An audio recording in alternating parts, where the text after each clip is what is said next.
Afid kerjaannya kan nonton semua YouTube tentang politik. Mungkin lu nongol mulu tuh. Jadi gue ya. bukan, tapi sebenarnya gini, I have to appreciate. Jadi kemarin itu ya teman-teman, kalau misalkan pernah ngelihat kontennya Panji, YouTube-nya Panji, jadi kan gue tuh juga orangnya gagap politik ya, Ji. Sebenarnya gitu, because I don't give a shit sebenarnya.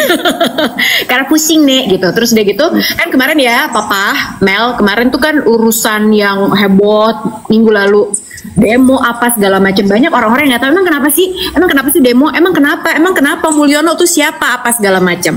Terus akhirnya gue nonton lah kontennya Panji yang lu bikin di Bali ya kayaknya, Ji, gitu. Jadi dia tuh bikin rangkuman, dia nge-recap semua yang terjadi tentang masalah keputusan MK, kenapa sampai ada demo, kenapa orang bisa demo segala macam. Nah menurut gue itu adalah sebuah pencerahan yang luar biasa, gampang dicerna sebetulnya gitu. Nah makanya I really appreciate your content gitu, karena lo juga ngasih tahu gitu ya point of view lo gimana segala macam. Nah sebetulnya kemarin tuh pas ngobrol sama Melanie, kita hari ini mau undang siapa ya gitu. Panji tuh kayaknya seru deh. Kenapa? Karena sebetulnya bukan karena kita pengen tahu your stand on politicsnya, tapi dari situ gue ngelihat bahwa Mel, kayaknya kita mesti ngajak orang-orang mesti melek politik gitu.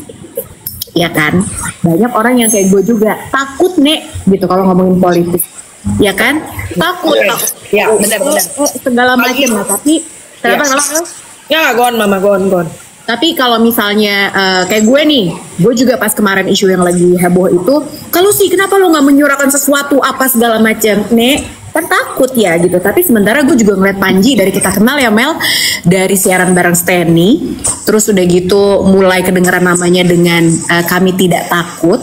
Nah dari situ tuh gue mulai ngikutin Panji. Gila, satu hal yang gue pengen bilang sama lo Ji adalah lu berani banget, gila, keren. Karena gue cupu. Oke.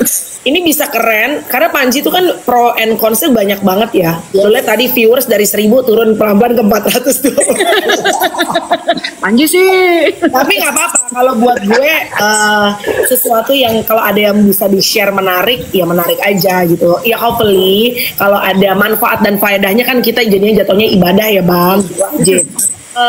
Yang penting kalau buat gue pertama nih gue pengen ngucapin makasih sama Panji sebagai temen lama kita, apalagi as for me deh ya Bang, you know lah, I love you so much ya.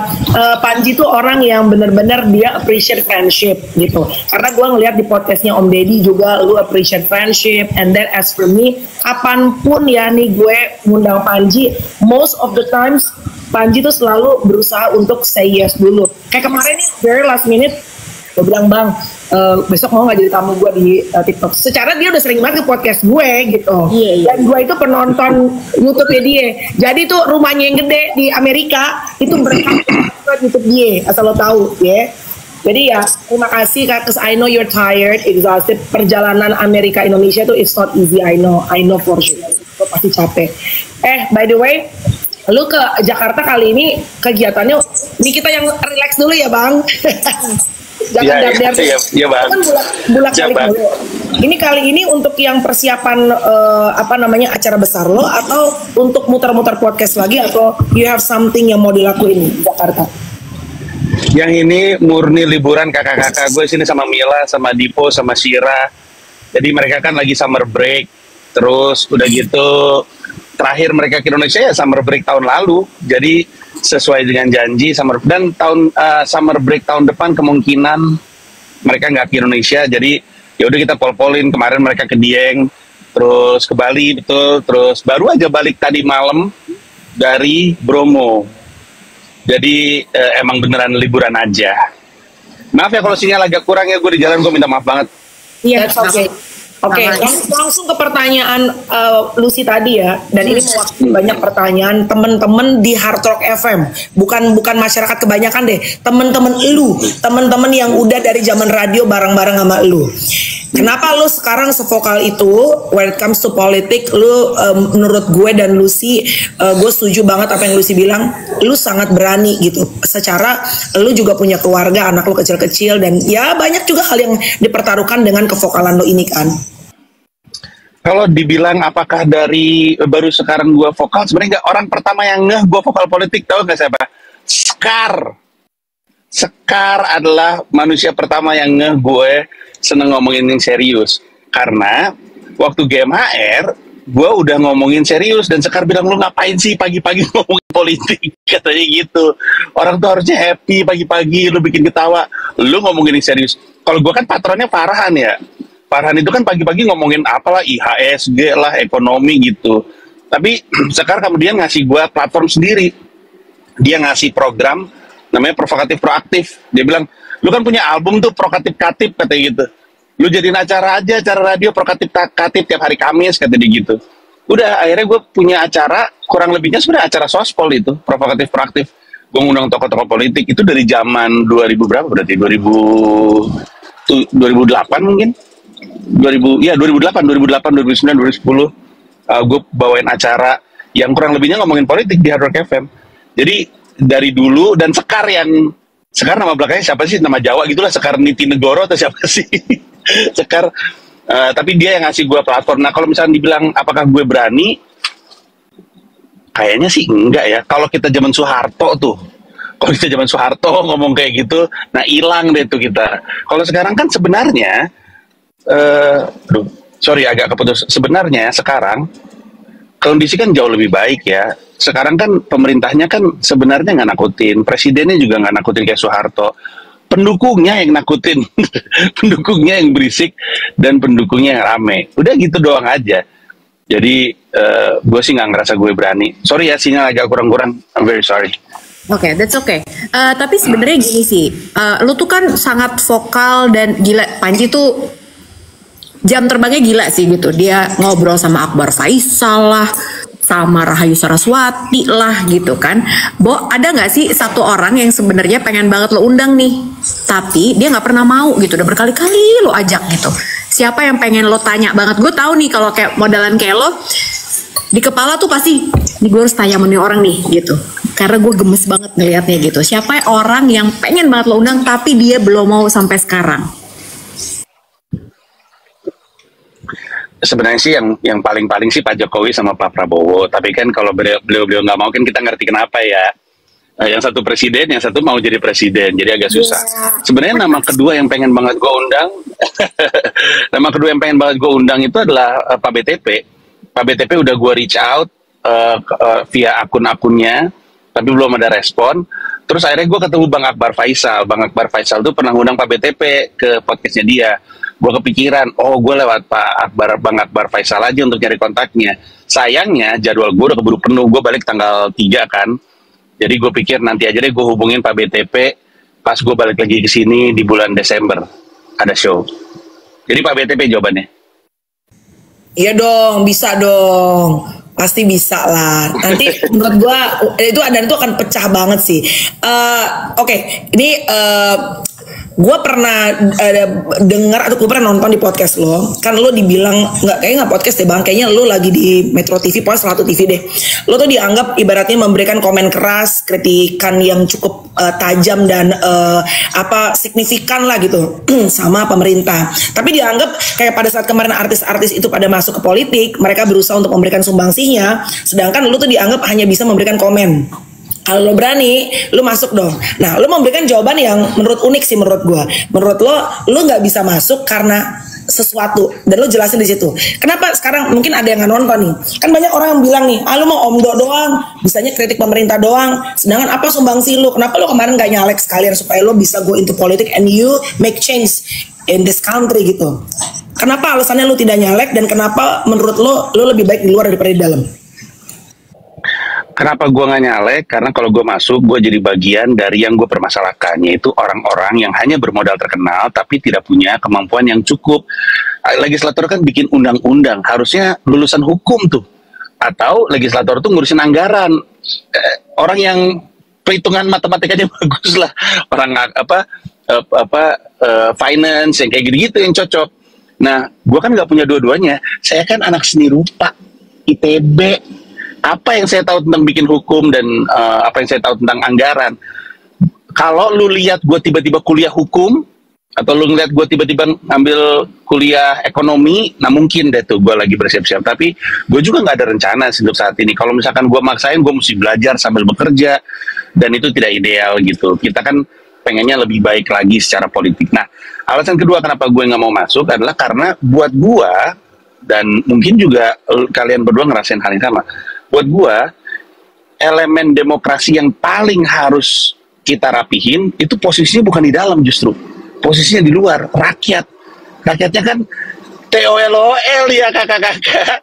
Alasan mereka memilih, alasan mereka nyoblos itu tidak benar pemahaman mereka soal politik. Jadi gue selalu ngerasa kalau orang-orang yang di dalam lingkungan politik udah nggak bisa diapa-apain, itu mah permainan orang-orang elit. Yang kita bisa apa-apain, yang kita bisa coba untuk lebih baik lagi adalah rakyat Indonesia. Rakyat Indonesia letaknya di luar semua.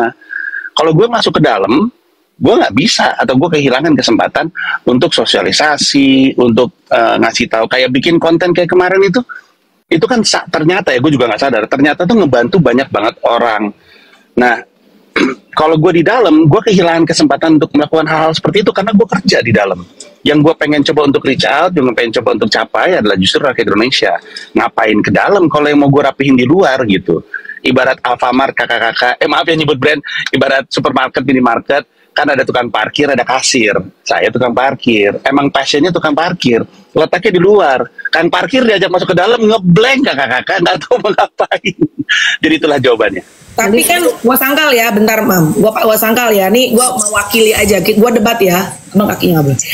Tapi kan kalau misalnya tadi analoginya adalah misalnya di minimarket deh gitu. Minimarketnya berantakan banget. Barang-barangnya yang harusnya misalnya semprotan nyamuk ditaruhnya di tempat pembalut. Pokoknya acak adut deh. Minuman panas taruhnya di tempat cooler gitu. Nah, tapi kan sebenarnya banyak orang yang berpikiran bahwa pada saat lu hanya bermain di luar sebagai tukang parkir, lu nggak bisa ngerapiin nih, lu cuma bisa teriak-teriak, "Woi, itu pindahin, taruh ke cooler apa segala macam." Ya lu tahu dong, when it comes to relationship hubungan manusia dengan manusia kan tidak semudah itu gitu. Akan lebih gampang kalau misalnya you take the action rather than you just saying all the words. Lu masuk, tukang parkir ini masuk dan lu rapiin sendiri di dalamnya. Emang menurut lo kalau di dalam nggak bisa bikin perubahan gitu? Sesulit itu? Menurut gua sekarang mencoba untuk membandingkan mana yang lebih layak untuk kita bantu dan kita ubah. Menurut gua lebih layak perjuangannya di luar. Lebih layak untuk kita melakukan. Sekarang gini deh, lu tanya sama semua teman-teman lu. Kemarin waktu 2024 ikut nyoblos legislator nggak? Terus tanya namanya siapa yang dia coblos, siapa tuh DPD yang dia coblos, nggak ada yang tahu. Abis itu udah mah dia nggak tahu siapa yang dicoblos, terus dia ngomel kalau misalkan DPR-nya korup. Lah itu kan duduk di situ kan ada yang milih. Lalu milihnya berdasarkan muka, lu misalnya milihnya berdasarkan hal-hal yang nggak logis gitu loh. Jadi menurut gue lebih layak perjuangannya di luar. Pada saat yang bersamaan untuk menjawab pertanyaan lo Bang Mel, memang kalau misalkan tukang parkir yang masuk ke dalam bisa. Rapi tuh semua rak tuh, kayak orang OCD lagi nyusun barang tuh, rapi banget. Tapi kan gua ketika nyusun disuruh megang kasir, tiap tutup buku berantakan pembukuannya, karena gua nggak ngerti gitu. Nah kalau misalkan lu bilang, lu kan dulu kan cuma bisa ngoceh-ngoceh doang gitu. Nah makanya sebagai tukang parkir berteman sama kasir. Sebagaimana gua berteman dengan Rahayu Saraswati Joya Hadikusumo, kita nih ya, kita bertiga, kita tuh ada di umur teman-teman kita tuh ada yang politisi loh.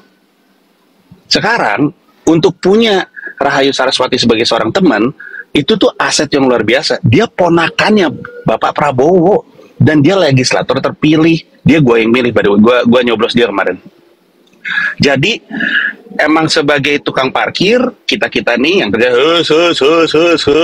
itu ketika lagi kosong, ngobrol lah sama kasir. Nanya sama dia, apa yang gue bisa bantu, apa yang menurut lu jadi permasalahan, apa yang menurut lu gue mesti omongin keluar, mumpung gue lagi jadi tukang parkir. Semua orang tuh punya perannya masing-masing. Gue nggak tahu ya. Gue sih ngomong ini karena gue percaya diri aja. Aset terbesar gue itu adalah kemampuan gue untuk menjelaskan hal-hal yang rumit jadi sederhana. Kalau gue berdamai bahwa ini adalah superpower gue, maka emang tempat gue di luar, nggak di dalam. Apakah gue bisa jadi anggota DPR yang baik? Wah, bisa. Gue ngeliat rapat-rapat DPR berantakan banget. As a CEO of a company, or I used to be a CEO of a company, gue yakin gue bisa bikin rapat DPR efektif, gue yakin. Tapi pertanyaannya adalah, lebih besar mana dampak yang gue bisa ciptakan di dalam atau di luar? Menurut gue, di luar. Kalau kita punya lebih banyak orang yang mau sosialisasi, mau edukasi, menurut gue jauh lebih baik. Karena kan gue punya prinsip, we are what we know. Kita adalah apa yang kita tahu. Yang kita tahu akan membantu pengambilan keputusan lebih baik. Secara kolektif, pengambilan keputusan yang lebih baik itu akan berdampak kepada kita semua. Jadi gue mah tugasnya atau pengennya cuman cerita sama orang apa yang gue tahu aja. Yang gue tahu gue ceritain sama orang, moga-moga jadi wawasan baru dan wawasan itu membantu pengambilan keputusan politiknya. Silakan kakak-kakak. Bener. Jadi gini, tadi aja ya gitu kalau kita bacain komen, wah banyak banget nih, Panji inilah itulah gitu. Ini sama aja sebenarnya gue nggak kaget juga ngeliat komen teman-teman di sini. Kenapa? Karena gue pun juga mengalami hal yang sama di saat gue mulai speak up tentang politik. Kayak kemarin tuh, gitu, gue juga berisiknya di sosial media, Panji. Gue nggak turun ke jalan lah gitu ya Mel ya. Kita melakukan peran kita dengan cara yang berbeda gitu, berjuang dengan cara yang berbeda. Tapi itu pun gue aja yang nggak sevokal Panji. Itu udah dibilang, udahlah malu sih ngapain sih ngomongin politik. Tadi aja juga ada yang bilang gitu, udahlah bahas yang asik-asik aja. Ngapain sih ngomongin MotoGP aja udah, kagak usah ngomongin politik. Tapi masalahnya kita itu adalah orang-orang yang harus melek politik. Kenapa? Karena kita tuh gampang dibohongin. Gitu, buzzer itu banyak banget. Nah, alasan kenapa kita ngundang Panji di sini sebetulnya adalah kita tuh pengen ngasih tahu nih ke teman-teman yang lain. Ada loh buzzer-buzzer politik yang bikin kalian berpikir mengikuti narasi tertentu. Nah, jadi sebenarnya topik kita pagi ini pengen ngajak kalian bukan buat ngedukung siapa-siapa, itu mah bodo amat. Tapi sebenarnya kita pengen ngajak kalian buat terbuka pikirannya. Karena susah loh kalau ngomongin politik tuh orang udah males gitu. Pasti Panji nih belain si ini nih. Lu sih mah belain si ini gitu. Selalu gampang banget untuk dikotak-kotakan. Padahal sebetulnya maksudnya bukan itu. Nah, caranya adalah gimana supaya kita bisa kritis ya kan Ji gitu. Dari tadi aja kita udah ini kan ina itu. Soalnya gini ya, tadi nyambung dikit yang Panji bilang. Soal bekerja di dalam. Gue yakin Panji juga udah banyak yang nawarin nih masuk partai, ya kan? Bener gak? Gak usah Panji yang followersnya banyak dan sangat influential. Gue yang kerjaannya cuma ngomongin motor doang, gue juga ditawarin. Terus pertanyaannya satu, waktu itu ditawarin sama sebuah partai yang besar, tapi orangnya juga udah gak di situ sekarang. Terus udah gitu, gue nanya nih mas-masnya. Oke, mas, karena dia bilang, kamu tuh punya... Jangan di-spill dong orangnya. Terus gue nanya dong, oke, mas, dia bilang gue punya potensi kan, karena lo kan banyak nih orang yang suka sama lo gitu, laki-laki segala macem, ini kuenya gede nih gitu, kenapa lo nggak masuk aja, masuk yuk gitu. Terus gue bilang, oke, duitnya dari mana? Kan butuh modal nih kalau lo mau nyalonin diri, masuk jadi caleg segala macam. Terus udah gitu, kalaupun misalnya gue punya duitnya, gimana cara gue balikin duitnya? Karena gue sebagai pebisnis, pasti pikiran gue adalah, lo kalau ngeluarin duit ya kan sama aja Mel kayak lo nge-MC, ya nggak? Lo beli baju harganya 1 juta, tapi budget fee nge-MC gue berapa ya? Ada untungnya dong. Pasti lo akan mikirin gimana caranya supaya balik modal dari uang yang sudah lo keluarkan. Nah sama aja. Nah terus pas gue tanya gitu dia nggak bisa jawab juga. Artinya apa? Gue bilang sistemnya berarti nggak bener dong ya. Kalau gue begitu masuk, gue udah tahu keluarin duit banyak. Kemudian gue pasti begitu gue duduk di kursi itu, yang gue pikirin pertama gimana caranya balikin duit gue yang miliaran itu. Bener gak sih? Gitu. Ya. Bang, kan lu sering banget yang lu sih bilang tuh berrelate banget dan bener banget. Tapi Panji sering tuh bilang tuh di podcast lu gitu ya, podcast lu pribadi ya di YouTube lu tuh sebetulnya bukan menyerang pemerintahnya. Lu sebetulnya keresahan lu sebagai komika, karena kan komika tuh selalu berangkat dari keresahan ya. For sure lu resah dengan keadaan negara ini, makanya lu komat kamit, lu bikin konten apa segala macam gitu. Tapi sebetulnya purpose utama lu tuh adalah bukan nyerang pemerintah, which is orang-orang pikirnya kan lu tuh attacking the government gitu yang lagi memimpin. Tapi sebetulnya keresahan lu yang perlu sampaikan, nih correct me if I'm wrong, bahwa lu ingin mencerdaskan rakyat. Bener apa enggak? Bener, dan juga perlu gue lurusin, kadang orang nggak bisa bedain kritik sama menyerang ya, orang gue ngeritik. Kadang-kadang orang personal banget gitu. Kayak misalnya kita ketemu sama orang, terus aduh gimana ya, gue sebelum jelasin itu gue mesti ngasih disclaimer dulu. Gue tuh tipikal orang yang percaya di balik karir temen yang gak berkembang ada temen lain yang bilang bagus-bagus kok, tau gak? Jadi kayak misalkan dia habis ngelakuin sesuatu, terus ditanya sama temennya bagus nggak, terus temennya sebenarnya ngeliatnya jelek tapi dia bilangnya bagus-bagus kok karena nggak enak aja, akhirnya karirnya nggak bertumbuh. Nah gue tuh tipikal sama orang tuh yang kalau misalkan gue ngeliat ada orang yang gue sayang, gue kasih tahu dia bahwa menurut gue sebaiknya itu seperti ini. Nah, ini tuh kan jadi apa ya? Jadi ribet di politik karena kesannya gue nyerang. Banyak yang bilang gue benci Jokowi, gue milih Jokowi. Orang gue tim ses Jokowi, gue ada di grup tim ses Jokowi lama. Terus ketika orang dengar lu milih Jokowi, terus lu ngekritik, oh lu nyesel ya? Bukan nyesel, emang ini tugasnya. Tugas kita ngejagain yang kita pilih. Nah cuman kan baik Lucy ataupun abang gue Melanie, Ricardo, itu pasti tahu bahwa orang-orang yang ngomong kayak gitu justru orang-orang yang nggak bisa kita dorong menjauh, nggak bisa kita tolol-tololin. Ini justru orang yang kita mesti pelan-pelan edukasi. Karena pemahaman mereka terhadap tugas kita dalam berpolitik itu kayaknya masih kurs gitu. Kayak kemarin gue di video yang kemarin itu soal peringatan darurat, gue jelasin bahwa udah nggak ada 01, 02, 03. Lu ngomong apa sih? Orang udah selesai. Kita mah rakyat Indonesia. Pertanyaannya, lu resah atau enggak sama kondisi kemarin? Kalau lu resah, lu bersuara. Nggak bersuara juga nggak apa-apa, ngomel-ngomel. Nggak resah juga nggak apa-apa. Tapi kita tuh udah balik jadi rakyat Indonesia. Dan benar, yang memang gue resahkan tuh emang ya rakyat gitu.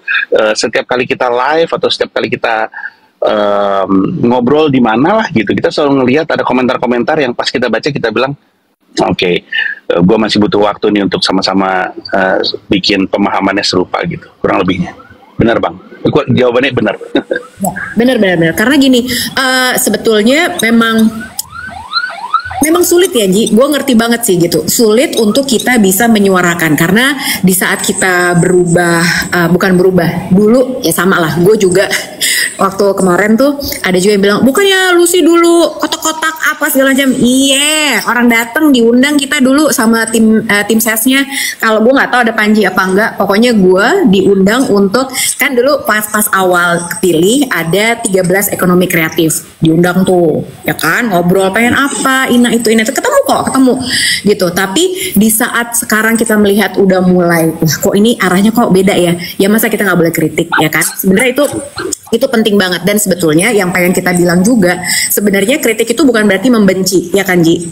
Itu yang mesti diajarin basicnya aja deh gitu. Ini kita nggak usah ngomongin sosoknya siapa gitu ya, tapi orang kita itu selalu apa yang lo lakukan karena kebiasaan kita itu adalah setiap melihat ada orang yang berbeda, arahnya beda dan berusaha untuk menyuarakan, itu pasti langsung dimusuhin. Nah gimana caranya supaya lo tuh nggak capek, lo tuh nggak takut, dan lo tetap punya energi untuk bisa mengedukasi masyarakat bahwa lo harus melek dong gitu. Karena kalau gue aja gemes nih ngeliat politisi lu belain sampai segitunya, orang dia hari ini bisa ngomong A bisa besok bisa B, kok dia benci sama si A besoknya bisa gandengan sama si A ya kan gitu. Nah energi lo tuh dari mana Ji untuk bisa lo dengerin komen nih banyak banget hate comments lo, gue yakin banget.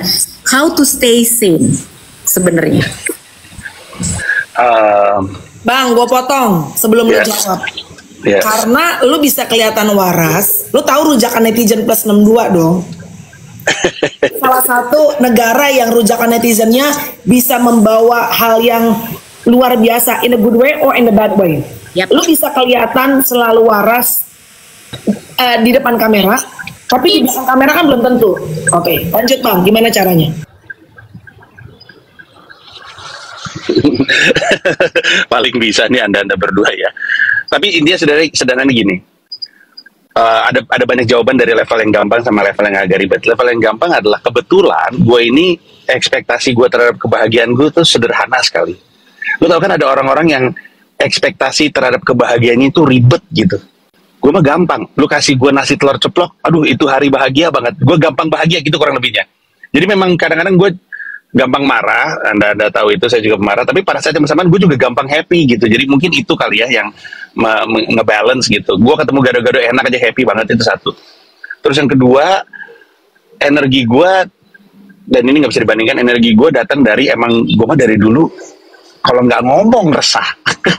Gue kalau diem malah gimana ya, aku ingin bicara gitu. Jadi emang dorongan dari dalam, dan gue bisa pahami ini mungkin tidak semua orang bisa mengerti dan tidak semua orang miliki. Yang ketiga, karena emang kan gue ke psikolog, makanya gue juga selalu, dan gue mengadvokasi kesehatan mental, kesehatan jiwa, karena kalau kata Kemenkes nih, 1 dari 10 orang di Indonesia itu sebenarnya ODGJ, 10 loh, bukan ODMK. bukan orang dengan masalah kejiwaan, orang dengan gangguan jiwa, dan itu kata Kementerian Kesehatan. Jadi sebenarnya orang-orang yang bilang, oh gue nggak perlu, perlu sebenarnya. Jadi karena gue merapihin kabel-kabel kejiwaan gue, kan lu tahu kabel kusut kadang-kadang mesti pelan-pelan banget dibuka gitu. Karena gue melakukan itu, gue jadi lebih baik dalam menilai diri gue sendiri, dan sisanya gue senang tidur aja. Gue senang tidur, gampang energi gue balik ketika tidur. Dan oh ya, satu lagi, selalu perjuangkan me time, apapun itu, selalu perjuangkan me time. It might seem weird to people, but if it makes you happy, it brings back your energy. Tapi lu kalau lagi dengerin komen-komen gitu ya lu baca deh di YouTube lo pasti banyak, di sini aja banyak gitu kan. Lu reply-in emosi atau lu diemin aja Nji sebenarnya? Gue udah ketemu dengan komen seperti itu sejak pertama kali di Twitter tahun 2008 mungkin apa 2007 gue lupa. Ya, sehingga mata gue tuh udah terlatih untuk nyaring mana yang cuma pengen nyampah dan mana yang emang penasaran. Karena orang kadang-kadang penasaran bahasanya kasar memang, tapi karena terbiasa ya, lama-lama matanya terlatih untuk oh ini mah orang penasaran. Orang penasaran biasanya gue jawab-jawabin. Orang yang sekedar nyampah gue diemin. Bukan karena gue nggak suka, karena gue ngerti kenapa dia nyampah. Gue juga suka nyampah. Gue juga kalau nonton bola, ini zaman masih aktif nonton MU ya. Gue kalau nonton bola, apaan sih ini Jesse Lingard tolol gitu. Gue suka ngomong-ngomong sendiri di sosmed juga gue suka ngomong sendiri. Tapi itu juga cuman ngoceh aja. Jadi gue tipikal orang yang mungkin cermat dalam memilah-milah, dan gue juga bersyukur gue punya energi untuk balas-balasin. Karena itu bagian dari usaha gue untuk edukasi aja. Oke, tadi ada yang komen ya, kita bacain dulu yang komen karena yang komen ini cepet banget dan banyak banget. Thank you so much. Tadi ada yang bilang kayak yang spam di di blog aja, nggak usah, nggak apa-apa. Emang ini waktunya untuk ngetes mental ya, untuk melihat bahwa tidak semua itu harus pro sama kita. And in life pros and cons it's always there. Tadi kita harus being selektif aja mata dan kuping gitu. Anyway, tadi ada yang bertanya, enak sih kalau jadi Panji, lu datang ke Indonesia cari cuan, lu ngacak-ngacak Indonesia dengan bacot lu. Tadi gua membaca ya dari komen. And then you just leave this country, go back to United States. What do you think about that? Gak enak loh itu, lebih ribet di New York loh daripada di Indonesia. Gila kali, hidup di New York berat banget kakak-kakak. Biaya hidupnya Allahu Akbar, bukit atau gunung karir yang lagi gue daki itu tinggi sekali. Gue nggak punya privilege yang gue punya ketika gue di Indonesia. Gue nggak punya mobil. Anak-anak gue dari lahir sampai ketika kami pindah naik kendaraan pribadi, sekarang mereka harus naik kendaraan umum. Gue nggak bisa lagi beliin barang yang mereka minta. Kalaupun mereka minta, sekarang gue kalau di Indonesia mah mau beli apa mau beli. Kalau pas di New York ini namanya gratifikasi tunda, delayed gratification. Nah itu dia.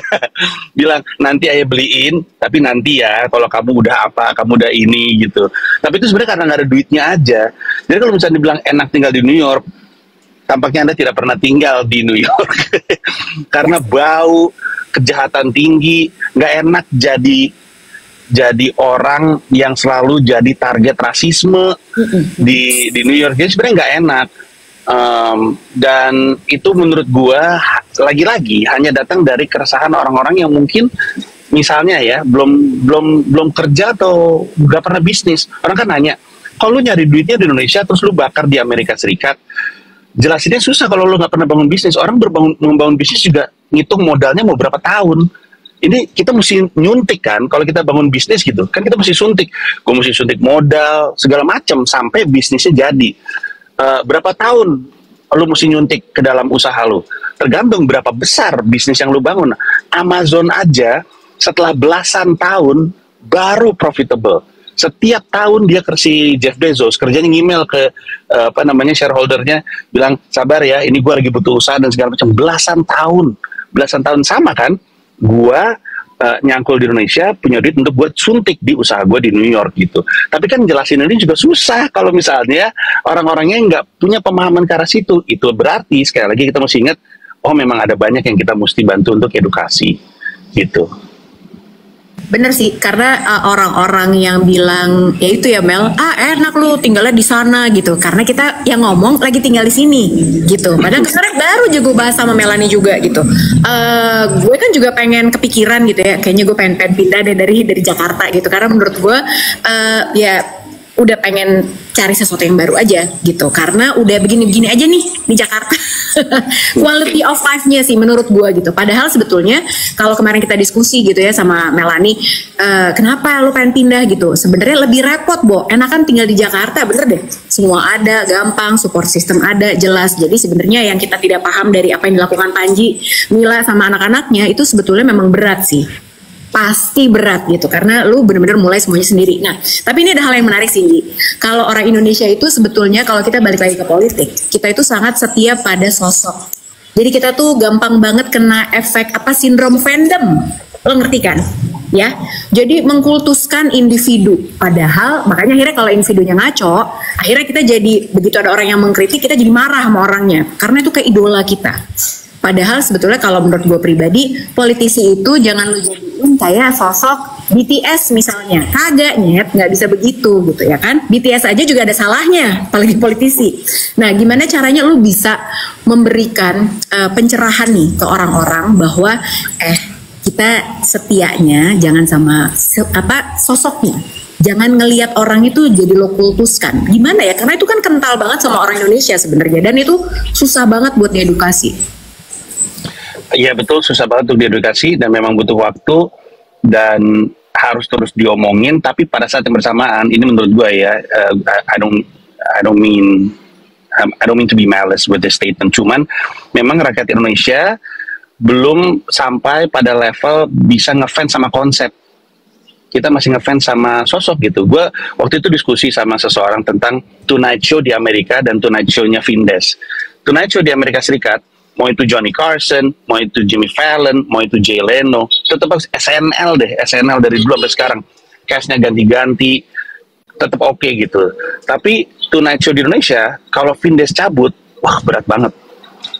Extravaganza kan dulu diniatkan untuk jadi SNL ya, tapi ketika ganti angkatan terus nggak ngangkat, kenapa? Bukan salah cast-nya, tapi karena orang Indonesia itu emang masih ngefans sama orang ketimbang ngefans sama figur. Kita datang dari IP juga, Drive and Jive, Good Morning Hard Rock Show, itu kan juga IP sebenarnya. Hard Rock FM sebenarnya menarik sekali cara pengembangan IP-nya, karena mereka nemu cara untuk tetap punya talent-talent oke. Ini regardless kondisi radio kesayangan kita sekarang ya. Tapi kita bertiga juga ngalamin, kita habis gantiin siapa, dulu kita sebelumnya ada siapa, berat banget gantiin itu karena emang masih pada ngefans sama orang ketimbang ngefans sama konsep, dan butuh waktu. Menurut gue sih sampai waktu itu tiba, kita mah ngomong terus aja apa yang kita yakini benar soal ngefans dengan politisi yang harusnya kita hindari gitu. By the way, kakak-kakak, gue bentar lagi mau mute bentar, gue udah mau nyampe nih, jadi saya mesti bayar taksi sebentar ya. Bentar ya, maaf ya, ngobrol antara anda ya. Gue ngobrol dulu ya. Maaf. Ini nanti Panji abis di mute, nanti abis bayar taksi. Kenapa lo masih bayar? Lo bilang dong, lo Panji Pragiwaksono. Barter sama story. Mama mati mikrofonnya. Nah, ini banyak yang tanya. Nanti ini kita tanya sama Panji ya. Anyway, makasih ya teman-teman. Again, ada komen yang jahat-jahat, ada komen yang baik-baik. It's okay, that's part of life, ya kan? Dan itulah negara kita. We need to learn to start to appreciate a different each other. You and me, we could be different, but still we can still appreciate each other. Lu sama gue mungkin beda. Lucy misalnya ya paling gampang deh, dan yang paling sering tersorot dan sangat seksi topiknya. Lucy adalah seorang Muslim, saya seorang Kristen. Kami berbeda, mungkin value-value yang kami anggap dalam hidup juga yang kami terapkan mungkin berbeda. But still, we can still appreciate and love each other. I think that's the beauty of Indonesia. Karena nggak harus sama, bisa berbeda-beda. Including juga masalah politik nih, perspektif politik. Tadi aku mewakili pertanyaan, ada yang tanya, apa yang bikin lu Panji, ntar gue akan ulang lagi, merasa bahwa lu itu berhak atau kayak ngerasa punya tanggung jawab untuk mengedukasi masyarakat. Kenapa lu, siapa lu gitu menurut dia. Panji kayaknya nge-freeze deh. Nanti kalau dia out dia bisa balik lagi deh. Nggak apa-apa. Tapi sebenarnya menarik sih Mel. Maksudnya gue aja di saat gue baru nyentil dikit aja kita ngomongin tentang politik, langsung udah deh Mbak ngapain sih gitu. Padahal menurut gue kalau lo punya platform ya sama aja lah gitu. Apapun juga lo komentarin. Jadi kenapa kalau kita ngomong politik harus alergi? Kenapa harus takut? Ya nggak sih? Gitu. Iya. Padahal sebetulnya lo pasti punya opini, gue juga pasti punya opini, Panji punya opini, teman-teman yang lagi komen juga pasti punya opini. Nah, tapi sebetulnya membedakan antara opini sama menyerang sama sebenarnya nggak ada substance sama sekali gitu ya, nggak ada isinya sama sekali. Nah, itu kita mesti bedain juga. Nah, tapi menarik ya, kenapa Panji merasa harus mengedukasi? Ya Ya, kan? siapa lu kalau kata Bang, udah aman? Aman. Aman, oke. Ini pengen nanya, siapa lu? Apa yang bikin lo berhak untuk memberikan edukasi kepada masyarakat? Ibaratnya, kenapa harus lu? Kok apa kapabilitas lu tuh apa? Soal mengedukasi masyarakat. Ini adalah salah satu pertanyaan yang banyak ditanyakan dari tadi. Go ahead, Bang. Wah ini agak panjang juga jelasinnya. Pertama-tama, kalau pertanyaannya adalah siapa lu sosokan ngekritik, jawabannya adalah ya karena gue rakyat Indonesia yang bayar pajak. Lu juga loh. Kalau lu nanya siapa lu, sebenarnya kan lu juga bisa ngomong dulu sendiri. Lu juga boleh. Lu juga bisa. Lu aja sekarang di kolom komentar rame juga nggak ada yang ngelarang, boleh. Sama kalau lu boleh komentar kayak gitu, masa gue nggak boleh? Masa cuma lu doang yang boleh komentar? Masa kebebasan berpendapat hanya untuk yang sependapat? Kan enggak. Kebebasan berpendapat kan termasuk kepada yang nggak sependapat sama lu. Kalau kebebasan berpendapat cuman boleh untuk yang sependapat, itu mah namanya Soeharto. Jadi lu boleh, apalagi ya, makin tua lu nih untuk warga TikTok, makin tua lu makin sadar bahwa lu jadi makin pengen ngomel karena gue, Lucy, Melanie itu bayar pajak. Pernah dengar pajak progresif nggak? Ya Allah, pusing banget itu pajak progresif. Pajak progresif. Karena gue bayar pajak dan gue bayar pajak legit. I don't play around. I don't find another loophole. I pay my taxes. Gue bayar pajak sepajak-pajaknya bayar tuh. Sehingga gue enak. Ya ampun, gede banget. Kalau lu tahu lu ngasih ke negara duit sebegitu banyak, mau nggak mau, lu juga pasti, lu apain sih duit gua gitu. Itu udah pasti. Jadi itu satu ya. Kalau ditanya siapa gua, kok gua pede-pede banget untuk ngomongin politik, gua adalah orang yang berteman dengan begitu banyak politisi. Begitu banyak. Gue yakin Melanie sama Lucy kalau mengizinkan dirinya untuk berhadapan dengan banyak politisi, lama-lama akan berteman juga. Sekarang lu nanya siapa lu ngomongin politik? Gua orang yang disuruh Akbar Faisal ngomong politik. Gua orang yang disuruh Saraswati Joy Hadikusuma. Gue disuruh Renal Kasali. Gue disuruh Uki dari PSI. Gue disuruh politisi. Gue disuruh Ridwan Kamil. Gue disuruh Anies. Gue yakin ketika gue ketemu sama Pak BTP, dia juga akan mengizinkan hal yang sama. Tadi ada yang nanya BTP siapa itu? Pak Ahok sekarang nyebut nama diri sendiri Pak BTP, Basuki Cahayapurnama. Beliau menyebutnya BTP, nggak tahu rebranding kali atau apa. Tapi gue ngomong politik karena setiap kali gue ketemu sama politisi bilang gue butuh orang yang kayak lu. Novel Baswedan ngomong hal yang sama, semua ngomong hal yang sama. Tapi gue juga tidak mau mengesankan bahwa hanya orang yang kenal politisi yang boleh untuk komentar politik. Enggak juga. Siapapun boleh. Terlepas dari apa yang kayak kita tahu itu benar atau salah, nggak apa-apa, itu hak kita, kan kita bayar pajak. Lu nonton konser apapun, itu kan ada pajak di situ. Kalau nggak ada pajaknya, harga tiket yang lu bayarin nggak segitu. Apapun, lu makanan, ada pajaknya di situ. Lu tuh bayar pajak, lu ngasih duit ke pemerintah, lu tuh boleh. Nah, cuman ingat aja, gue punya teman namanya Adriano Kalbi. Orang yang ragu adalah orang yang berpikir. A doubtful person is a thinking person. Yang berarti selalu sisakan ruang keraguan. Bisa aja gue salah. Gue hampir setiap kali, dan mungkin kalian berdua atau mungkin Melanie sering dengar podcast gue, hampir setiap kali gue ngomong, gue selalu bilangin, tapi gue belum tentu benar ya. Cek lagi sumber-sumber yang gue tuh sering banget ngomong kayak gitu, karena gue ragu juga. Cuman sebagai orang yang punya keresahan, emang kita boleh untuk berpendapat, boleh siapapun. Ada yang mau ngomong budak Anies, budak politik, ada yang mau ngomong tai, boleh, boleh. Itu adalah resiko mungkin dari kebebasan berpendapat yang lagi kita jaga. Sekali lagi, kebebasan berpendapat berlaku termasuk kepada yang tidak sependapat. Gitu. Itu benar sih. Jadi siapapun boleh berpendapat. Nah itu yang kita mesti berani. Itu tuh kayaknya memang masalah ini ya. Kenapa kita boleh berpendapat tentu. Gitu. Kalau buat gue bukan cuma pajak ya Nji, apalagi kita semua bertiga bayar pajak. Semua orang juga bayar pajak. Justru itu kenapa kita mesti mempertanyakan duit pajak lo dipakai buat apa. Masa lo nggak gemes sih ngelihat misalnya ada undang-undang ya udah 16 tahun nggak diapa-apain gitu, kerjanya ngapain aja, padahal lo gaji mulu tuh orang-orang itu dari pajak lo. Nah tapi di satu sisi juga menurut gue yang paling penting adalah kalau misalnya ada sesuatu yang salah dengan negara ini, dengan yang menjalankan negara ini yang kita titipin amanah nih, kan kita punya anak-anak nih, punya generasi-generasi muda. Masa iya sih lo pengen diem aja melihat sesuatu yang tidak baik terjadi kapanpun itu ya, mau zaman dulu, mau zaman sekarang, mau zaman nanti. Masa lo diem aja?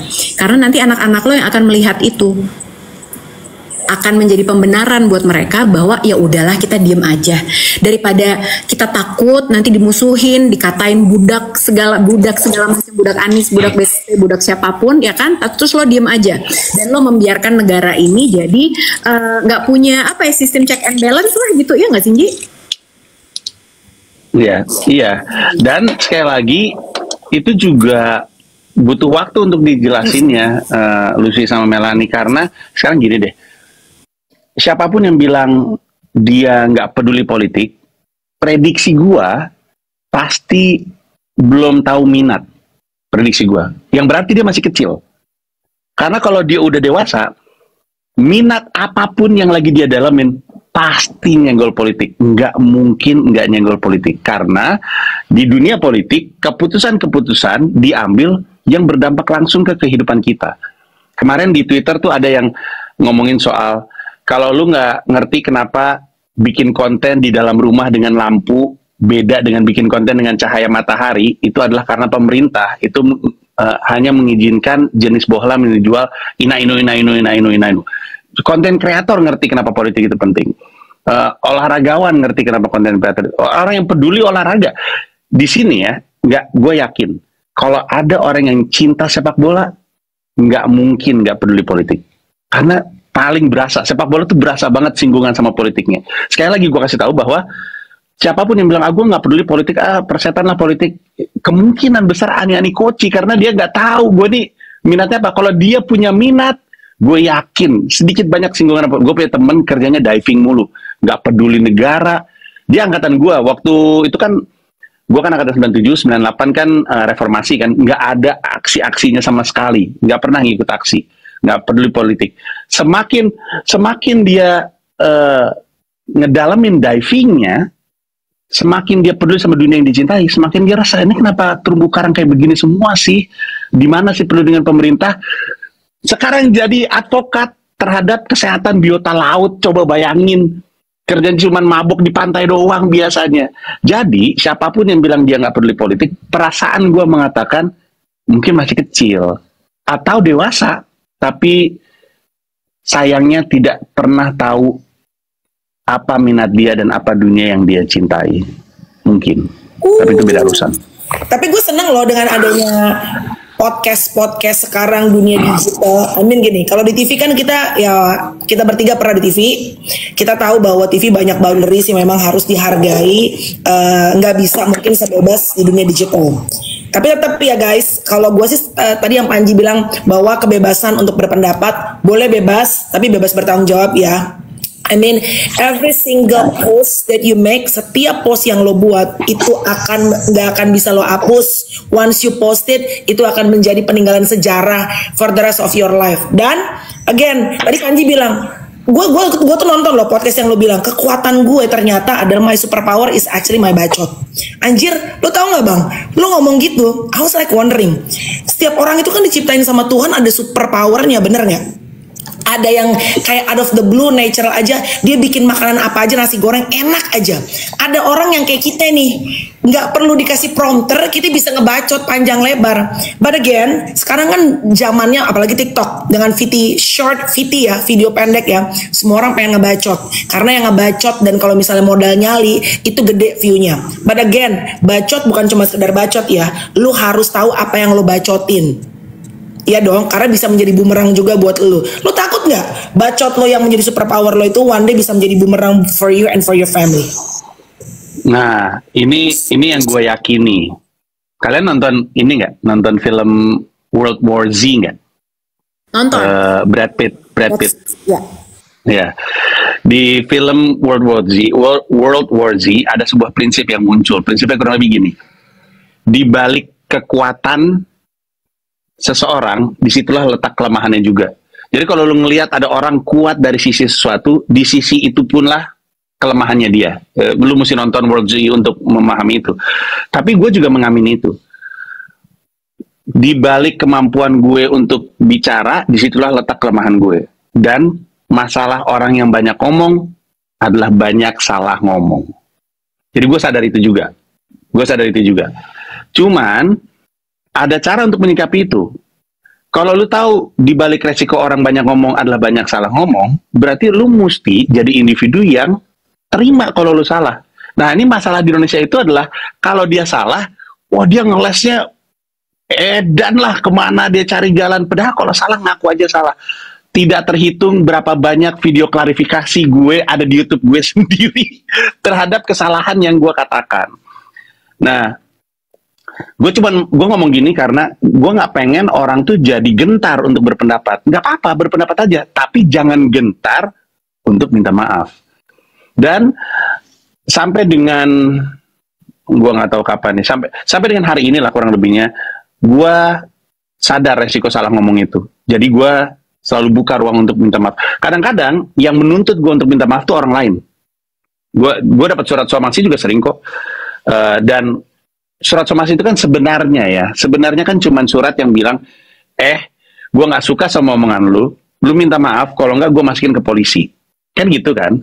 Kenapa? Ini sedikit edukasi untuk warga TikToker, ini adalah bagian dari perjuangan saya. Kenapa? Karena kalau misalkan gue tersinggung sama Melanie gitu misalkan, gue datang ke polisi, gue mau laporin Melanie bikin gue tersinggung.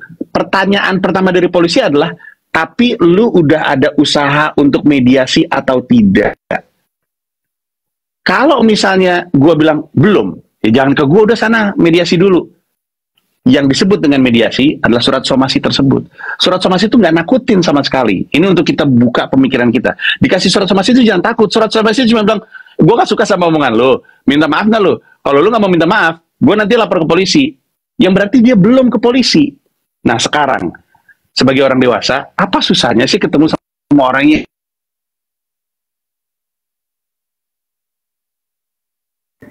mati, telepon lo mati.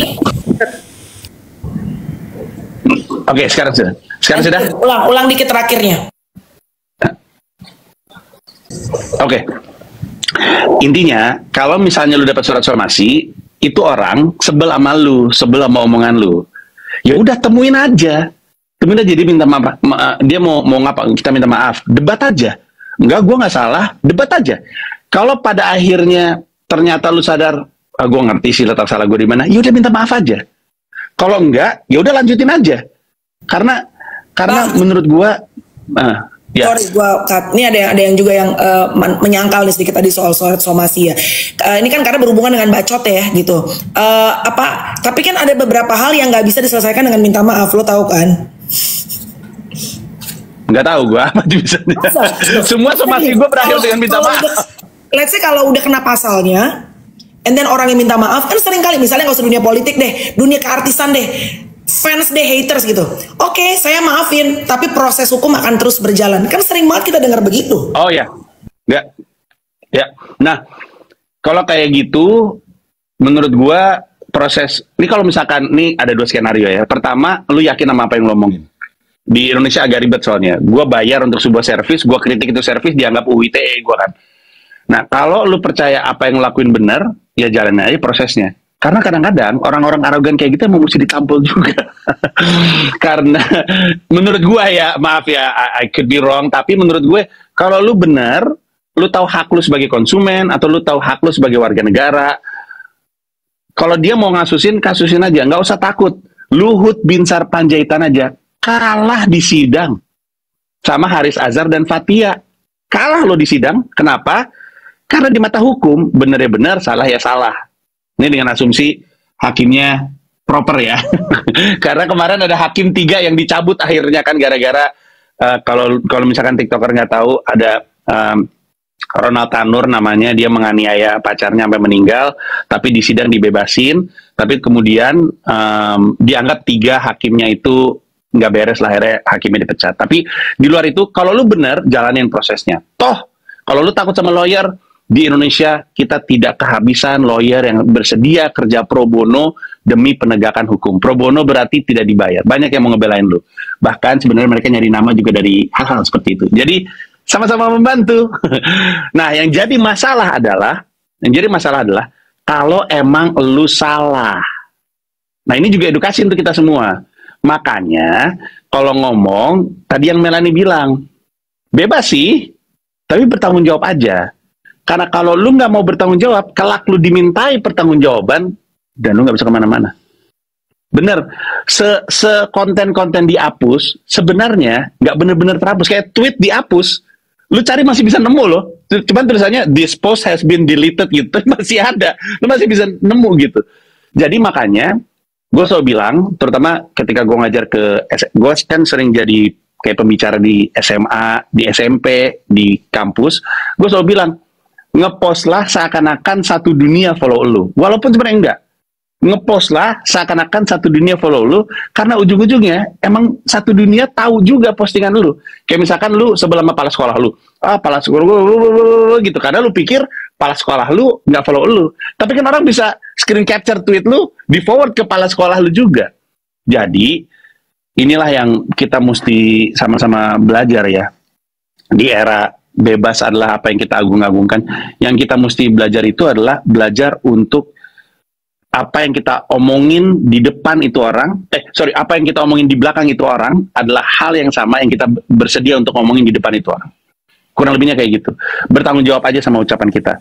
Karena nanti benar kayak yang tadi dibahas, nanti kena kasus lu. Ketika kena kasus, ternyata lu sadar, emang gue salah deh gitu. Dan sebagai orang yang sering ngekritik Pak Jokowi, dan kemungkinan besar Pak Prabowo, gue juga nggak bisa bela orang-orang yang suka nyampahin Jokowi. Lu tau nggak, Pak Jokowi suka diomongin yang aneh-aneh lah.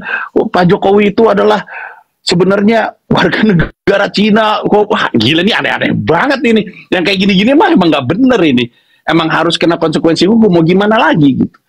Nah, jadi ya itulah letak kedewasaan kita dalam berpendapat gitu. Lu bebas berpendapat, tapi lu harus tanggung jawab juga, karena kalau enggak ntar lu kena sendiri. Ada satu peristiwa mungkin kita bisa belajar dari sini gitu. Menjadi seseorang yang punya lawan politik, atau lo punya temen yang pandangan politiknya berbeda, itu bukan berarti kita harus musuhan. Ada salah satu contoh nih teman-teman gitu. Kalau dulu kalian tahu namanya Presiden Barack Obama sama McCain, dulu mereka pernah debat. Nah, akhirnya politik identitas itu digunakan juga karena Barack Obama adalah orang African American, jadi gampang dong dibilanginnya, dia bukan orang Amerika nih, dia tuh orang Islam, dia ina itu gitu kan. Terus udah gitu dia bukan orang Amerika aslinya. Gue ingat banget waktu itu dihembuskan isu semacam itu, dan di panggung debat Mel, which aku salut banget sama McCain. McCain itu lawannya Barack Obama. Jadi ada pertanyaan waktu itu, kalau nggak salah bentuknya kayak town hall gitu. Terus udah gitu ada ibu-ibu nanya, bukannya Barack Obama itu bukan orang Amerika, dia Muslim kan, apa segala macam. McCain lawannya Obama waktu itu bilang, Bu, maaf, aku harus ngelurusin, dia adalah orang Amerika dan dia adalah begini. Dilurusin tuh. Jadi yang kamu tuduhkan semua itu nggak bener, dia ngebelain lawannya. Nah, di situ sebetulnya kita bisa belajar bahwa sebetulnya meskipun lo berseberangan, lo harus tetap objektif juga. Lo harus hati lo harus adem supaya lo bisa mencerna apa yang diomongin orang itu. Tapi pertanyaan penting nih sebenarnya buat lo adalah, kita itu gampang banget dihembuskan isu-isu kayak gitu, ya kan? Apalagi sekarang buzzer banyak banget nih, ya kan? Inalah itulah gitu, gampang banget kita dibawa-bawa. Gimana caranya supaya kita tuh bisa kritis dan kita bisa oke, ini tar dulu ya, gue pikir dulu ya, ini bener apa enggak. Cara lu cek dan cross check fakta. Nah itu kemana? Karena kan sekarang semua banyak banget, semua bisa punya platform, semua bisa ngeluarin pendapat. Gimana caranya kita sebagai netizen jelita ini yang biasa-biasa aja, yang nggak punya teman dari dari kalangan politisi seperti lu gitu ya, supaya kita tahu oh check and rechecknya tuh kemana faktanya? Oke, jawaban yang benar itu tidak mudah ya. By the way, yang mau gue sampaikan, karena kan kadang-kadang kita pengennya ngambil solusi yang gampang tapi salah, sementara solusi yang benar itu susah. Nah ini solusi yang gue yakini benar. Tema besarnya adalah kita harus pecahkan dulu bubble bias atau gelembung biasnya kita. Kita tuh kan bias banget ya. Kita ngomongin misalkan TikTok, Instagram, dan Twitter. Mereka kan algoritmanya adalah nyodorin apapun yang kita suka. Lebih tepatnya, gue ganti, nyodorin apapun yang kita kasih respon. Spesifiknya Twitter aja dulu ya. Algoritma Twitter itu nyodorin apa yang kita sering respon. Biasanya yang kita sering respon tuh antara yang kita suka atau yang kita benci. Ya misalkan dalam politik nih, ada Raditya Dika sama Ernest Prakasa gitu ya, dua-duanya ceritanya nyapres gitu. Lu sukanya Raditya Dika, lu benci Ernest Prakasa. Hal-hal jelek dari Ernest Prakasa, lu kasih respon tuh. Sehingga ke depannya, Twitter akan nyodorin tuh hal-hal jelek tentang Ernest Prakasa. Hal-hal baik tentang Raditya Dika, itu lu respon. Sehingga ke depannya Twitter akan dorong terus hal-hal baik. Yang hilang adalah hal-hal buruk yang Raditya Dika lakukan, lu nggak pernah ngasih respon. Dan hal-hal baik dari Ernest Prakasa, yang nggak lu kasih respon. Akhirnya, sebagai individu, yang kita lihat bagusnya doang dari sisi sini, jeleknya doang dari sisi sini. Nah ini bahaya. Kita mesti pecahin dulu gelembung biasnya. Gimana caranya?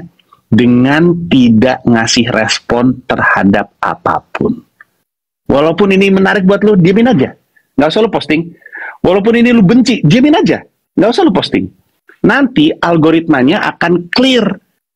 Algoritmanya akan memberikan lu semuanya. Atau, ini lebih susah lagi, yang baik dari yang lu suka lu respon, yang buruk dari yang lu suka lu respon. Yang buruk dari yang lu benci lu respon, tapi yang bagus dari yang lu benci juga lu respon. Algoritmanya akan ngasih lihat semuanya kepada lu. Dengan itu, lu bisa ngelihat dengan lebih jelas, oh gue tahu apa yang terjadi. Tapi susah sekali, karena kita adalah makhluk yang emosional. Kita kepancing sama hal-hal yang membuat emosi kita gerak gitu. Hal-hal yang kita cinta, dan hal yang kita benci. Jadi, sebagai individu yang pengen dibukain semuanya, kita mesti jadi individu yang slow. Nah itu susah. Apalagi remaja susah sekali untuk slow. Ji, 2 terakhir ya. Nih kita lebihin sedikit aja, 2 terakhir. Lu punya podcast main catur ya? Skakmat ya. Skakmat ya. Udah pernah ngundang Gibran sama Kaisang belum? Tadi ada yang nanya soalnya. Iya, dua-duanya gue undang. Oke. Oh ya, sorry. No, go on, itu dulu. Dua-duanya gue undang, tapi nggak datang. Kaisang waktu itu gue undang, gue nanya sama Giring waktu itu gue tawarin ke Skakmat, tapi Giringnya nggak mau. Belakangan gue dikasih tahu sama orang PSI, Giring memang dilarang untuk ketemu sama media karena suka lucu, for lack of a better word. Terus gue nanya lewat Giring, gue mau dong ngundang Kaisang gitu. Terus dia bilang Kaisang lagi umroh. Terus oke, kalau gitu Kaisang udah balik dari umroh, gue tanya lagi sama Giring, gimana nih ketemu lu, mau nggak gitu. Dan nggak ada respon. Gue ketemu sama Uki akhirnya datang, Uki PSI datang ke Skakmat.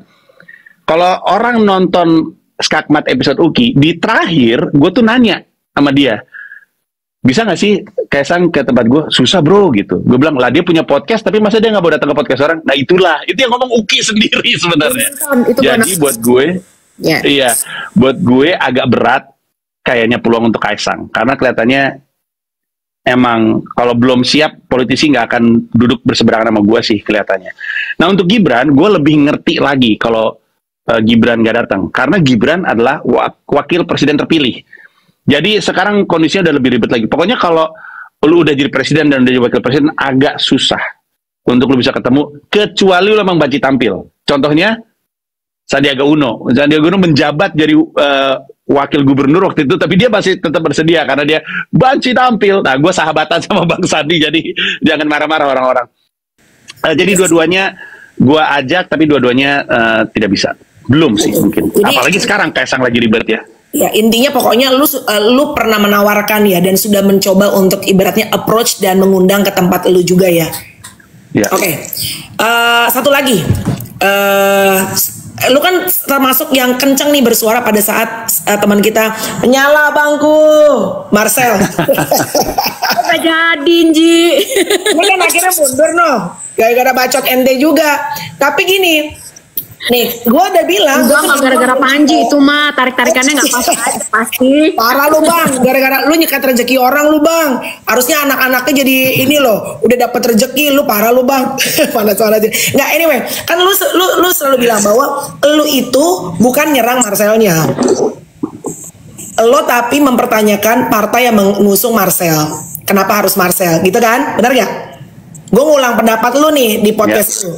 Nah, sekarang lu udah denger nih, Marcel akhirnya mundur. Ya, pendapatnya aja. Silakan sebagai temen sama komika yang akhirnya lu ibaratnya memutus rezeki komika lain.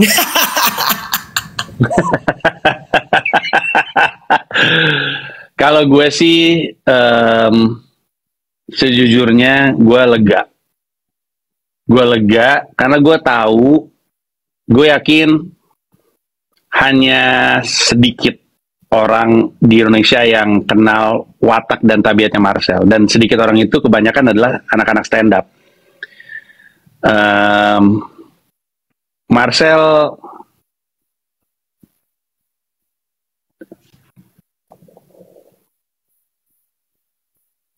gue ganti bahasa gue. Marcel itu adalah serdadu yang sangat-sangat hebat. Lu suruh dia perang, dia berangkat perang. Gua lihat langsung betapa hebatnya dia. Dia datang ke medan-medan yang gua sendiri juga nggak mampu. Ini kita lagi ngomongin stand up ya. Dia bisa hadir di acara-acara komedi, acara-acara stand up, atau acara-acara untuk stand up yang gila, gue sih nggak akan ngambil teman-teman. Tapi dia berani banget. Dia adalah serdadu yang sangat hebat. Sehingga serangan gue memang betul kepada kaptennya, kepada komandannya. Dan akhirnya memang yang mundur adalah komandannya. Komandannya yang berhenti perang. Riza Patria yang bilang, aduh gue mundur deh gitu. Dan dengan itu Marcel tidak perlu menolak, Marcel tidak perlu membangkang sebagai serdadu, Marcel tidak perlu AWOL, tapi Marcel pada akhirnya tidak ikut perang. Dan itu gue syukuri, gue lega sekali. Dan yang orang nggak tahu adalah selama proses kemarin pun gue sama Marcel tuh WhatsAppan mulu. Marcel tuh pengen datang untuk ngobrol sama gue, untuk curhat sama gue tuh sering. Dan gue yakin Marcel abis ini karena udah lega mau ketemu sama gue. Tapi gue sih bersyukur. I love him very very very much. I love Marcel very much. Dia adalah opener gue di Istora. Gue manggung di Istora Senayan Jakarta, orang yang gue percaya untuk ngebuka gue adalah Marcel Widianto. Dan dia brilian sekali pada malam itu. Jadi gue bahagia, gue lega, gue bersyukur, tapi perjuangan gue belum selesai menurut gue. Karena yang jadi masalah buat gue adalah orang yang nyodor-nyodorin Marcel ke pentas politik. Orang ini juga gue kenal, orang ini juga kalian kenal. Orang ini yang sekarang lagi mau gue incar. Jadi Marcelnya udah lega, tapi gue masih punya perjuangan. Oh, baik. Tapi honestly, gue sependapat sama lo. I love Marcel. I think he's a good person. Hatinya tuh baik, ya nggak? Dan dia pekerja keras. And kalau orang bilang, lu dulu pernah kerja ini, well, people made mistakes when we were young gitu kan, karena kepepet duit apa segala macam. Dan mungkin menurut gue, kalaupun sekarang Marcel belum bisa menjabat apa yang dia inginkan kemarin gitu ya, mungkin atau diharapkan deh gitu. Maybe bukan enggak ya, tapi it's only a matter of time. Belum aja. Kita nggak pernah tahu loh, right? Iya, betul. Pernah tahu. Anyway, ada lagi. Wah, Keren. Enggak sih, tapi tadi kalau nyambungin Marcel dikit sebenarnya balik lagi ya ke podcast yang pernah Panji bikin, yang surat terbuka buat Gerindra, gue juga nonton itu gitu kan. Jadi gue jadi ngeliatin semua deh, ntar lagi gue subscribe nih. Ya, ketagihan lama-lama. Gue tuh emang gak boleh dipancing, Bo, karena gue tuh sebenarnya suka banget. Gue sebenarnya tertarik dengan dunia politik, tapi takut kan ya, takut kena UU ITE, takut gue. Nah, tapi sebenarnya itu bener banget yang Panji bilang. Kalau misalnya orang itu masing-masing punya peran. Panji itu adalah tukang parkir. Kalau jadi tukang parkir ya udah diam di situ dulu, lakukan pekerjaan lo sebaik mungkin di situ. Jangan sok-sokan jadi kasir minimarket kalau lo nggak tahu apa yang lo kerjain. Berteman boleh, ambil ilmunya boleh. Kalau lo merasa sudah punya bekal yang cukup, lo mau pindah profesi jadi kasirnya, monggo aja. Tapi kalau misalnya lo memilih peran untuk jadi tukang parkir, dan do it very good gitu, be very good at it. Dan yang paling penting itu sih ya Mel, pelajaran buat kita netizen yang tiap hari ngeliatin paparan berita, paparan mungkin buzzer-buzzer yang dapat brief segala macam. Satu hal yang Panji bilang yang kita bisa terapkan paling gampang adalah chill aja, tenang aja, jangan responsif, jangan emosi, yang mana itu susah sebetulnya, ya kan? Ya, betul. Bang, untuk menutup Ya. just to sum up ya obrolan kita tentang, kan kita ngobrol sebenarnya melek politik. I mean, lu tuh punya kerinduan, punya keresahan karena in this country, in the future, di masa depan, walaupun Panji sekarang you can say he's a New Yorker, dia lagi berjuang di New York, and I'm so proud of you, Bang. Setiap gue ketemu lo, gue selalu bilang gue bangga banget sebagai teman lama lu melihat perjuangan lo. I know it's not easy, jangan sosok cium, pas cium balik ribet. Ini bercanda ya guys. Gua terus anggap serius bercanda. Gue sama Panji mau bercanda gitu. Anyway, kita tuh kenapa resah? Karena kan kita pengen, kita tuh karena cinta Indonesia. As much as lu bilang ini negara polusi, apelak, macet, ini online. Gue kemana ke Australia aja, I miss Indonesia very much. Iya dong, karena hati kita tuh di Indonesia gitu loh. Dan kita melihat, ya walaupun ntar lo mau kirim anak lo ke Amerika, sekolah, apalah, kemana lah segala macam, tapi kan tetap aja darahnya Indonesia. Jadi lo pengen memberikan yang terbaik buat negara ini, dimana lo akan membesarkan anak-anak lo akan menua mungkin di sini gitu. Karena tidak semua orang punya privilege. Kalau nggak demen-demenin negara, and then bisa pindah ke negara lain, right? Tadi ada yang bilang, boro-boro pindah ke Australia, ke Singapura, kita pindah kelurahan aja ribet, say. Right? Lucu Not banget lagi. everybody got that kind of privilege gitu. And again, just to sum up, untuk melek politik, what would you wanna say? Untuk menutup obrolan kita dengan ini, hari ini rekor tembus 3.200 penonton. Thank you Panji. Walaupun hatersnya banyak. Justru yang masuk hater semua ini pengen mantau. Gak apa-apa. Tapi Oke, gini, bisa sama. untuk bisa peduli politik, lu harus mulai peduli diri sendiri dulu. Dan ini bukan BS, ini bukan basa-basi, ini bener. Gua kasih runutan pemikirannya. Untuk peduli politik, lu harus peduli diri lu sendiri. Peduli diri lu sendiri itu berarti lu peduli sama apa yang lu suka. Cari tahu minat lu apa. Kadang-kadang kita tinggal di Indonesia, kita tuh nggak tahu loh, kita bisa tumbuh besar nggak tahu kita minatnya apa. Kenapa? Waktu dari SD kita milih SMP ikut temen gue di mana ya, di situ gue pindah ke SMP. Dari SMP pindah ke SMA ngikut temen gue di mana, pindah ke situ. Dari SMA ke kuliah, gue kuliah kemana, temen gue kuliah situ, gue kuliah situ. Gue ngambil jurusan apa, temen gue ngambil jurusan apa, gue ngambil. Begitu mulu, selalu faktor-faktornya itu faktor-faktor orang lain. Kita tuh nggak pernah nanya, gue tuh sebenarnya pengennya apa ya gitu. Kita bisa masuk ke dunia kerja nggak tahu kita sukanya apa. Lu peduli sama pilihan orang lain. Mereka milih sekolah di sini, mereka milih kerja di sini, mereka milih jurusan ini. Lu peduli sama pilihan orang lain, tapi lu belum peduli sama diri lu sendiri. Jadi sekarang nggak usah ribet-ribet guys. Cari aja lu tuh sukanya apa. Explore aja, have fun aja, main aja. Main sesering mungkin, serap sebanyak mungkin, sampai lu ketemu ternyata gue cinta ini. Lu tahu lu cinta karena lu nggak dapet duit tapi happy. Lu ngerjain sesuatu nggak ada yang bayar tapi happy. Coba bayangin. Nggak ada duitnya tapi happy, udah pasti karena cinta. Nah ketika lu ketemu dunia itu, jalanin aja, jalanin sehappy-happynya. Karena lu juga akan jadi individu yang bahagia, karena lu ngejalanin apa yang lu cintai. Dan lama-lama, karena lu begitu mencintai sesuatu, lu jadi peduli sama yang lu cintai.